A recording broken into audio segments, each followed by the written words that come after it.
Good morning. Hope you're having a good day. Hope your holiday went well. Glad you're here today.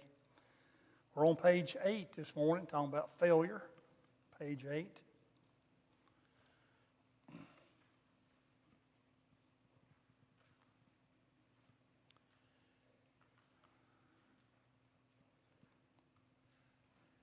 Begin with a prayer this morning. Bill Pennington, would you lead some prayer?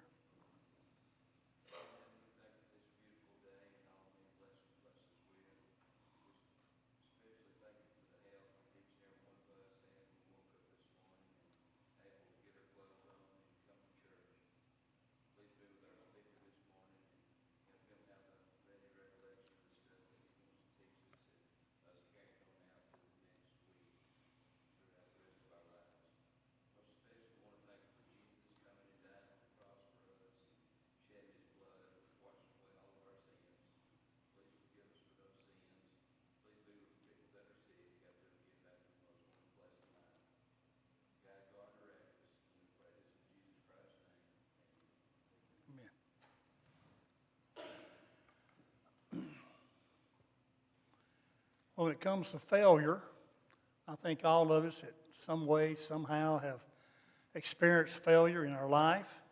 It may be that some have experienced more than others. Some individuals, they learn from their failures. Some do not. Some continue the same process and therefore thinking they will have a different outcome, but yet nothing's changed and they fail again. And some give up. They just simply give up and just quit trying because of the failure. They just don't have the gumption to proceed and try to do something different. Thomas Edison, you probably have read of him about his many failures, especially from the light bulb. And there's different thoughts as how many times he failed, but some think it's probably around 1,000 times he failed. He had this to say: I have not failed 1,000 times. I have successfully discovered 1,000 ways to not make a light bulb. And that's a good idea. Here's how you don't do it. So it means you didn't repeat the same process and have the same outcome. So failure, it can be an emotional roller coaster. It can do that. Some people have fear. That's why they don't step out once they have failed. Some people are embarrassed because of the failure. Some people are just too disappointed. Therefore, they won't do anything else to try to succeed. But we'll need to learn from our failures. If need be, make a note of it. Accept constructive criticism from it. Start over. And there's some kind of word, some kind of phobia, I can't even pronounce it, a fear of failure. So again, some people have that, a fear of failure, and therefore they just will not step out on anything. So it's something that we've all have experienced and got to deal with. But question 1, what is your definition of failure? Well, it's a lack of success in doing or achieving something in relation to a particular activity. So again, a lack of success is how we would go about naming it. Number 2, would you classify Noah as a failure? Well, Genesis 7:23 and there's 2 Peter. It says, so he destroyed all living things that were on the face of the ground, both man and cattle, creeping thing and bird of the air. They were destroyed from the earth. Only Noah and those who were with him in the ark remained alive. Well, I don't know what the population was during this particular time. I have no idea. But Noah survived. Him and his 7 other family members, his wife and children and their wives, they survived. So from that standpoint, he was not a failure. And 2 Peter 2:5 says, and did not spare the ancient world, but saved Noah, one of 8 people, a preacher of righteousness, bringing the flood on the world of the ungodly. So he was not a failure. And the reason he was not a failure is because anytime you do what God says to do, you're not a failure. In Genesis 7 and verse 5, and Noah did according to all the Lord commanded him. He was not a failure. If we do what God commands us to do, and again, look at the response, Peter calls him a preacher of righteousness, and that he was. He tried to warn folks, but yet nobody got on board except his family. So he was not a failure from that standpoint. He at least saved his family. He did what God told him to do. Others didn't listen. At some point, they probably wished they had listened when things were getting pretty rough there for them. But no, he was not a failure at all in what he went about doing. Question 3. There is did the father in the parable of Luke 15 fail as a father? Of course, this is the parable of the prodigal son. And which son was prodigal? It's hard to tell because they both had their problems there. But the father of the younger son, talking about the father here, or the older son, even if his son had not returned, if that story had ended in a different way, the son had stayed in the pig pen, the father was not a failure because the father understood his son had free will. And his son was going to do what he wanted to do. He could have said, "You're not leaving." He could have restricted him from leaving and tied him down. But the father understood that. So he did all he could do in the training of his son while he was at home. Both sons, all he could do with that. And one thing we got to remember when it comes to our children, there are a lot of things out there that have a greater influence or will have a greater influence on them than their home life as they were children. Now, we want to do what we can to prepare them, but there's a lot of influence out there that's greater than mom and dad. They get out there among the individuals and certain situations, and all we got to hope for is that they have learned something while they've been home. Learn something that can get through these situations and not let them take them away from the Lord. And if it does happen, that they will come back to the Lord. They'll realize the pig pen that they are in and come home. So that's really all you can do. That's what the father did. He taught his son, and that's what the son remembered. If you remember the parable, the son remembered what the servants had, and he wanted that. He remembered all these things. It came back to his memory. So the father did a good job. He taught his children well. Number 4, what successful man did God call a failure? Well, in Luke 12, this will be the rich farmer, or rich foolish farmer, as we know him. And as we know in 16 through 19, that's where the crops came in, didn't have enough room to store them. And yet he was a success from a farming standpoint, from a worldly standpoint. He did a great job. But in verse 20 there, but God said to him, "Fool." He was not a success in the eyes of God. God called him a fool. And God can do that. Because in verse 21, so is he who lays up treasure for himself and is not rich toward God. A fool is somebody who does not think about the hereafter. What's going to happen? What I have right now is going to take care of everything. So he was the rich, foolish farmer. In every respect, from a worldly perspective, he was good. He made it. But in the eyes of God, he was not. So he was a failure. 5, question 5. Why is it hard to judge whether one is a failure? Job chapter 4. In verses 3 through 7 here, we find one of Job's friends, Eliphaz, who is talking. He's doing the talking. And he says, "Surely you have instructed many." He's talking about Job's life. "And you have strengthened weak hands. Your words have upheld him who was stumbling. And you have strengthened the feeble knees. But now it comes upon you, and you are weary. It touches you, and you are troubled. It's not your reverence, your confidence, and the integrity of your ways, your hope. Remember now, whoever perished being innocent, or where were the upright ever cut off? If you remember what these friends did, they came to Job. They saw him. They didn't even recognize him at first because he's such a bad condition. And then they jumped on him after a period of time of silence.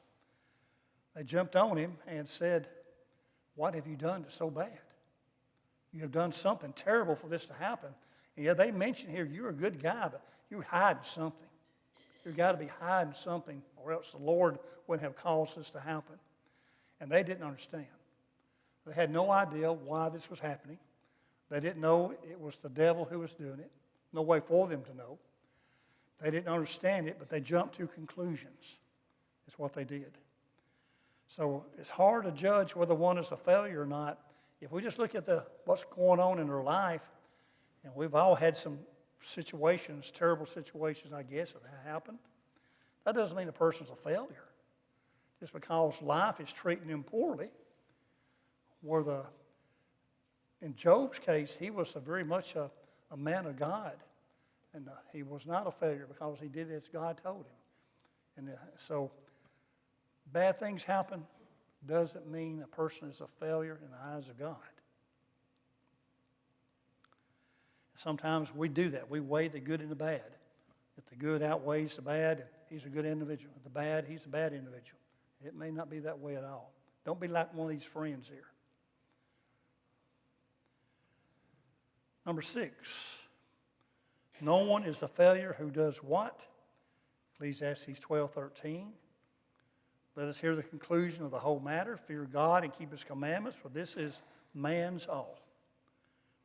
Again, just like Noah did, he feared God. He kept all the commandments that God gave him to do to build that ark. And here Solomon is saying the same thing. Failure to do what God says, there's your failure. Do what God says to do. That's man's all. Do it. Question 7. How did David handle failure? 2 Samuel 12, 13, and 20. Verse 13. So David said to Nathan, I have sinned against the Lord. And Nathan said to David, the Lord also has put away your sin. You shall not die. So David realized his failure. He sinned against God. He repented. I sinned against God. And God forgave him. You're not going to die. And then what did David do from this? Verse 20. So David arose from the ground. This is after his son dies, of course. David arose from the ground, washed and anointed himself, and changed his clothes. And he went to the house of the Lord and worshiped. Then he went to his own house. And when he requested, they set food before him, and he ate. He realized his failure. He repented. I can do better. I will do better. Again, he just makes a complete change of what his clothing was. He goes and he worships and starts his life again. And he didn't commit to sin anymore, did he? He didn't do it anymore. So David sinned when he failed to live faithful to God. That's where his failure came in. And it's not a sin to fail. Not every time a person fails at something means they sinned. We can fail at doing many things that's not sinful. But in David's case, it was. So don't think we've done something wrong when we fail. It's just a part of life. Question 8, how did Judas handle failure? Matthew 27:5. Then he threw down the pieces of silver in the temple and departed and went and hanged himself. He didn't handle it well. It handled him, is what it did. And it's quite amazing. You know, suicide is it's something that takes a lot of lives every year, and for different reasons. And there's some reasons out there people, they have failed, and they just can't see any way beyond it. And then they take their life. They think that's the easy way out, when it certainly is not. So failure doesn't mean death. It shouldn't mean that. In the case of Judas, he did. He couldn't see any way out of it. He had remorse, but he didn't have repentance. So again, we can do we need to look beyond the failure to a better day. Question 9, who helped John Mark overcome failure? Acts 15. This is when the second missionary journey, and Barnabas wants John Mark to go. Paul doesn't want John Mark to go. And we don't know why John Mark quit the first one. We don't know. We're not told. I don't think it was sickness. Paul wouldn't have rejected him this way if the guy had got sick. You can't help getting sick sometimes. We've all got sick and had to cancel plans on things. Maybe it was because of John Mark realized this is tough. It's going to be difficult. I got second thoughts about this. Maybe that's why he went back home. We don't know. And that may be why Paul said, I'm not going to trust him again. And Barnabas said, yeah, well, we are. And they got in this great argument. And it's saying in verse 39 there, the contention became so sharp that they parted from one another. Great contention between Paul and Barnabas over this. And again, much good came from it. They covered twice as much ground, twice as much in teaching others. But Paul was unwilling to trust him again because of his failure. And there may be those who are like that. But people fail. We got to try to do our best to give them a second chance or a third chance. How many chances has God given to us? How many opportunities when we have failed him? Just as many as we need is what he does. And remember, Barnabas and Mark were related. Barnabas, this was his nephew, Mark was. Barnabas' sister. That's who Mark's mother was. So he gave him a second chance. Worked out great. And we know later on Paul regretted this and called and said, bring John Mark. He's profitable to me in ministry. So again, we don't want failure of one person one time in their life. Don't let that define who they are.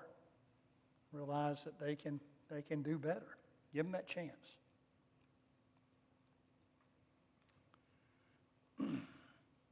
Question 10, what does Paul say to do about past failures? Philippians 3:13 and 14. Brethren, I do not count myself to have apprehended, but one thing I do, forgetting those things which are behind and reaching forward to those things which are ahead. I press forward to the goal for the prize of the upward call of God in Christ Jesus.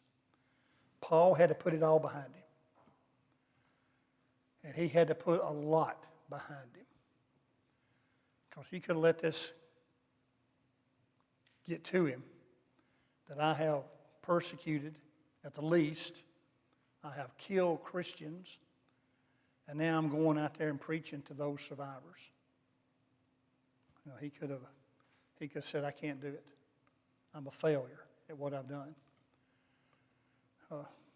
And there may be individuals that wouldn't listen to Paul because of what he did to them personally, or maybe what he did to some of their mom or dad or children, or who knows. And Paul knew that, but he had to put it behind him. Had to do that. Put it behind him. And we can learn much from Paul's failure here. Question 11. Fear of failure can cause what deadly sin? Matthew 25:18 and 30. Here we have the parable of the talents, the 3 men. And it says, for the one, but he who had received one went and dug in the ground and hid his Lord's money. In verse 30, his master said, and cast the unprofitable servant into the outer darkness, and there will be weeping and gnashing of teeth. Apparently this man may have failed before. The one that's given the 1 talent. He may have failed before. I'm not going to fail again. I'm just not going to do anything. But the part that his master was dependent on him to do was to do something, to at least try. Who knows if he would have failed a second time? Don't know that. But fear can keep a lot of people from trying things. A lot of people. Maybe this man was just lazy. Possibility. And maybe he used fear to cover up his laziness. But either way, whether one is fearful or one is lazy, that's no reason not to try. Don't let fear keep us from stepping outside the box sometimes and doing some things. Number 12, when is failure really success? Philippians 3, 7 and 8. But what things were gained to me, these I have counted loss for Christ. Yet indeed I have counted all things lost for the excellence of knowledge of Christ Jesus my Lord, for whom I have suffered the loss of all things, and count them as rubbish, that I may gain Christ. When we give up certain things of the world, that should be considered a success. And that's what he's talking about in verse 12. Maybe we failed and I'm going to give that up. I'm not going to do it anymore. I press on to something else and we do better at something else. Just don't keep doing the same thing over if we're failing at it. Don't do that. And 13, what is the supreme failure you can suffer? Matthew 16, 26. What profit is it to a man if he gains the whole world and loses his soul? Or what will a man give in exchange for his soul? That would have to be the supreme failure, would be to lose your soul. No other failure would compare to it, to lose it. Hopefully, there's nothing out there that we would give our soul up over to have. And many have exchanged their soul for a lot of things. And failure is what it is.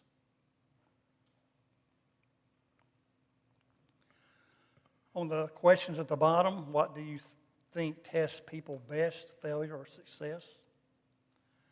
I don't know about different thoughts, but certainly failure. We grow over our failures if we get up and go from them. We learn from success as well. But if we never have any failure, we won't know how to handle it when it does come about. We learn how to handle failure. Well, again, learn from it. You'll learn from your success, but not near as much, I don't think, as you will from failure.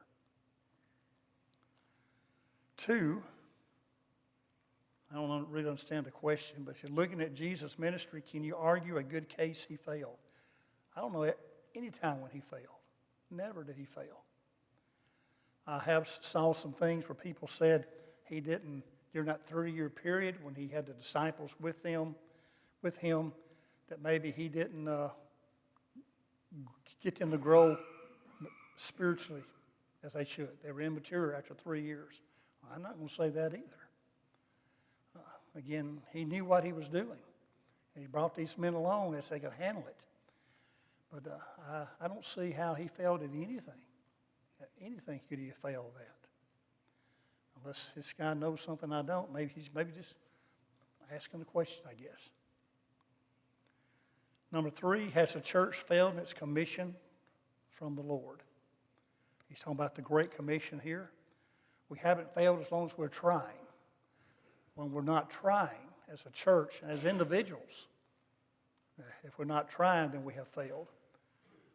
We've got to continue to try.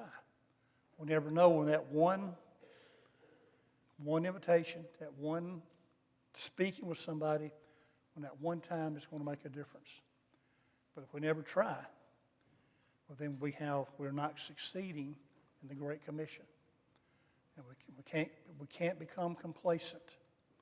We can't do that. We'll let somebody else do it. We can't become complacent because of my age. I won't let somebody else do it. We can't become complacent because I don't have enough experience. I'll let somebody else do it. That's not the Great Commission. It's got to be carried out. So as long as we're trying, then we haven't failed.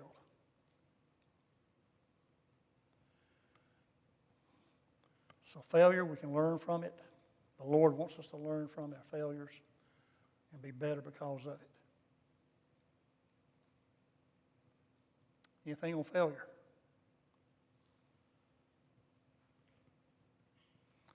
All right, next week we'll be lying. That's where we will be next week, talking about the lies. All right, a couple minutes early, but we'll end here.